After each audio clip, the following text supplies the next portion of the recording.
On a calm, freezing night in April 1912, the largest moving object ever built by human hands slipped silently through the black water of the North Atlantic. She was called Unsinkable, 882 feet of steel and ambition, carrying over 2,000 souls toward New York. In less than 3 hours, she would be gone. But in those final hours, as the freezing water rose, a small group of men did something so extraordinary that the world has never forgotten it. This is the story of the Titanic's last night, and the band that refused to stop playing. The Titanic was a floating palace. Grand staircases of polished oak, crystal chandeliers, a dining saloon fit for royalty.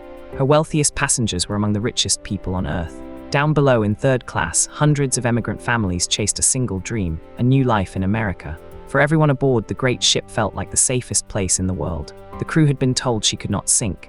Many of them believed it. All through that day, the warnings came.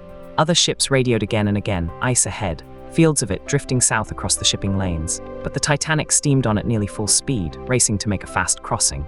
The messages piled up, some never even reaching the bridge. The night was moonless and dead calm, the worst possible conditions, because with no waves breaking against it, an iceberg would be almost invisible until it was far too late. At 11:40 at night, the lookout high in the crow's nest saw it, a black mass rising straight ahead, darker than the dark sea around it. He rang the bell 3 times and called down to the bridge. Iceberg right ahead. The officers threw the engines into reverse and swung the wheel hard. For 30 agonizing seconds, the ship turned. Almost. The iceberg scraped down her side beneath the waterline, and in that brush, it opened her hull to the sea. At first, almost no one understood. The collision was so gentle that many passengers slept through it. Some joked, picking up chunks of ice from the deck. But deep below, water was pouring in faster than any pump could fight. The ship's designer was aboard, and he did the math in his head. 5 compartments flooding. The Titanic could survive 4. In that moment, he knew with cold certainty that the unsinkable ship had perhaps 2 hours left to live. Then came the most terrible discovery of all. There were not enough lifeboats, room for barely half the people aboard. As the crew began loading women and children into the boats, many refused to leave their husbands, unable to believe the danger was real.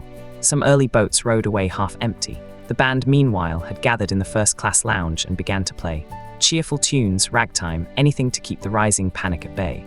There were 8 of them, led by a young violinist named Wallace Hartley. None of them had to stay.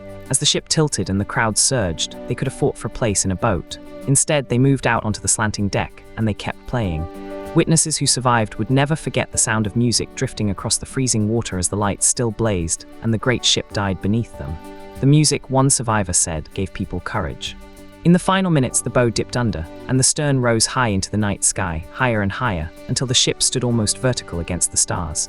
Then, with a roar of breaking steel, she split apart. The lights went out, and the largest ship in the world slid beneath the black Atlantic, taking more than 1,500 people with her into water so cold it killed within minutes. And still, until very near the end, the band had played on. For those left in the water, the cold was a weapon. Hundreds of people, life jackets on, crying out in the darkness. Only a single lifeboat returned to pull survivors from the sea, terrified the others would be swamped. By the time it came back, almost all the voices had fallen silent. Of the more than 2,000 people who had boarded the unsinkable ship, just over 700 survived the night. Wallace Hartley's body was found 2 weeks later, still in his uniform, his music case strapped to his chest. When it was carried home to England, 30,000 people lined the streets for his funeral. The story of the band that played until the end became, almost instantly, a legend, a symbol of grace under the most impossible circumstances a human being can face. They chose in their last moments to give comfort to strangers. The Titanic changed the world. It forced new laws, enough lifeboats for everyone, a constant radio watch, the International Ice Patrol that still guards these waters today. But more than 100 years later, what we remember is not the steel or the speed or the arrogance. We remember the people, the families, the sacrifice, and 8 musicians who answered terror with music. The next time you think a moment is too dark to matter, remember the band that never stopped playing. For more true stories from history, subscribe and stay with Henry Vale.